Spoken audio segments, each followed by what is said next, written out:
জুলাই আন্দোলনের দ্বিতীয় বৎসরে এসে কেমন আছে বাংলাদেশের রাজনীতি? প্রিয় দর্শক, আজকে এই বিষয়টা নিয়ে বিস্তারিত আলোচনা করব। বাংলাদেশের বর্তমান রাজনীতিতে সংস্কার বাস্তবায়ন, ফ্যাসিবাদ পুনর্বাসন প্রতিরোধ এবং জুলাই অভ্যুত্থানের দ্বিতীয় বার্ষিকী উপলক্ষে বিভিন্ন দলের কর্মসূচি নিয়ে রাজনৈতিক অঙ্গন এখন সরগরম। বাংলাদেশ জামাতে ইসলামী সংস্কারের ধীরগতি নিয়ে সরকারের সমালোচনা করছে এবং দলটির জোট ৩৬ দিনের কর্মসূচি ঘোষণা করেছে। অন্যদিকে বিএনপি আওয়ামী লীগের ফিরে আসার ষড়যন্ত্রের বিরুদ্ধে ঐক্যের ডাক দিয়েছে।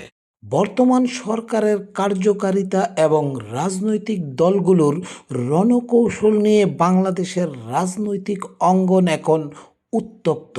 আজকের ভিডিওতে প্রিয় দর্শক, আমরা বিশ্লেষণ করব সাম্প্রতিক রাজনীতির 5টি মূল চালিকা শক্তি নিয়ে। বর্তমান সরকারের সংস্কার কার্যক্রমের ধীরগতি নিয়ে প্রশ্ন তুলেছে রাজনৈতিক দলগুলো। বিশেষ করে জামাতে ইসলামী সহ বেশ কয়েকটি দল সরকারের সুশাসনের অভাব এবং ধীরগতি নিয়ে স্পষ্ট অসন্তোষ প্রকাশ করছে। সাধারণ মানুষের দুর্ভোগ কমাতে এবং রাষ্ট্রে কাঠামোগত পরিবর্তন আনতে তারা সরকারকে দ্রুত দৃশ্যমান পদক্ষেপ নেওয়ার তাগিদ দিচ্ছে। দ্বিতীয় নম্বর পয়েন্ট হচ্ছে আওয়ামী লীগ বিরোধী কঠোর অবস্থান ও ঐক্যের ডাক। বাংলাদেশের রাজনীতিতে আওয়ামী লীগের পুনর্বাসন কিংবা ফিরে আসার কোনো সুযোগ আছে কিনা তা নিয়ে দলগুলির অবস্থান এখন জিরো টলারেন্সে। বিএনপি ও জামাত উভয়ের শীর্ষ নেতারা সাফ জানিয়ে দিয়েছেন, ফ্যাসিবাদের পুনর্বাসন যে কোনো মূল্যে প্রতিহত করা হবে। বিএনপি এরই মধ্যে আওয়ামী লীগের সম্ভাব্য যে কোনো ষড়যন্ত্রের বিরুদ্ধে দল ও মত নির্বিশেষে জাতীয় ঐক্যের ডাক দিয়েছে। 3 নম্বর পয়েন্ট হচ্ছে জুলাই আন্দোলনের দ্বিতীয় বার্ষিকী ও দীর্ঘ কর্মসূচি। জুলাই অভ্যুত্থানের 2 বছর পূর্তিকে কেন্দ্র করে রাজনৈতিক মাঠ এখন কর্মসূচিতে মুখর। বিশেষ করে জামায়াত নেতৃত্বাধীন জোট এই ঐতিহাসিক দিনটিকে স্মরণ করতে এবং ফ্যাসিবাদের বিরুদ্ধে জনমত ধরে রাখতে 1 বা 2 দিনের নয়, বরং দীর্ঘ 36 দিন ব্যাপী বিস্তারিত কর্মসূচি ঘোষণা করেছে। এই কর্মসূচির মূল লক্ষ্যই হলো অভ্যুত্থানের চেতনাকে ধরে রাখা এবং সংস্কারের দাবিকে জোরালো করা। 4 নম্বর পয়েন্ট হচ্ছে তরুণদের নতুন রাজনৈতিক শক্তির উত্থান।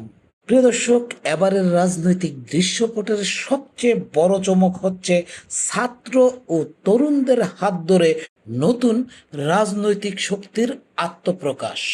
রাজনীতিতে গুণগত পরিবর্তনের ডাক দিয়ে মাঠে নেমেছে জাতীয় নাগরিক পার্টি এনসিপি এবং আপ বাংলাদেশ ইউনাইটেড পিপলস বাংলাদেশের মতো নতুন দলগুলো। প্রথাগত রাজনীতির বাইরে গিয়ে একটি বৈষম্যহীন সমাজ গঠন এবং রাষ্ট্রের আমূল সংস্কারের দাবিতে এই তরুণ নেতৃত্ব এখন রাজপথে বেশ সক্রিয়, যা দেশের ভবিষ্যতের রাজনীতির সমীকরণ বদলে দিতে পারে।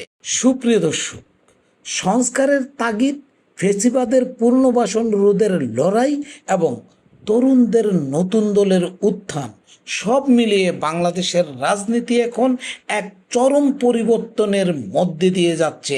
সরকারের সংস্কার কি পারবে জনগণের প্রত্যাশা পূরণ করতে, নাকি তরুণদের এই নতুন দলগুলি হবে আগামী বাংলাদেশের বিকল্প? প্রিয় দর্শক, আপনার কি মনে হয়? অবশ্যই আপনার মূল্যবান মতামত কমেন্ট বক্সে জানাবেন। তো প্রিয় দর্শক, আজকের আলোচনা আমি এখানেই শেষ করব।